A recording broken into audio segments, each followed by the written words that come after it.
অবশেষে পুরনো মামলায় আদালতে আত্মসমর্পণ তৃণমূল নেতা পাপাই ঘোষের, জামিনে মুক্ত। দীর্ঘদিন ধরে চলা পুরনো মামলায় অবশেষে আদালতে আত্মসমর্পণ করলেন তৃণমূল নেতা তথা বহরমপুরের শহর যুব তৃণমূলের প্রাক্তন সভাপতি পাপাই ঘোষ। বৃহস্পতিবার তিনি আদালতে আত্মসমর্পণ করেন। পরে আদালত তাকে জামিনে মুক্তি দেয়। জানা যায়, 2017 সালে বহরমপুরের কুঞ্জঘাটা এলাকায় এক ব্যক্তিকে খুনের চেষ্টার অভিযোগে মামলা দায়ের হয়েছিল।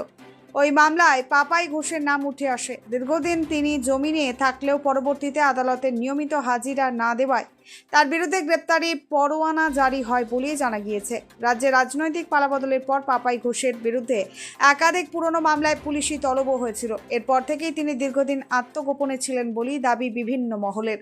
অবশেষে বৃহস্পতিবার আদালতে আত্মসমর্পণ করেন তিনি। বিগত 2017 সালে কুঞ্জঘাটায় গত 5/10/2017 সালে শক্তি হালদারকে অ্যাটেম্পট টু মার্ডারের ঘটনায় পাপাই ঘোষকে অভিযুক্ত করা হয়।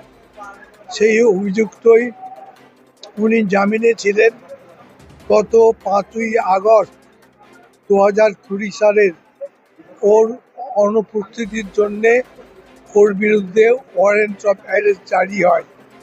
সেই মামলায় আজকে মাননীয় দায়রা বিচারকদের কাছে পাপাই ঘোষকে আমি আত্মসমর্পণ করিয়েছি। মাননীয় জেলা জজ তিনি সমস্ত কিছু বিচার করে তাদেরকে 20,000 টাকা, 2 surety 10,000 each, 10,000 1 month PA local সত্ত্বে জামিন দিয়েছেন।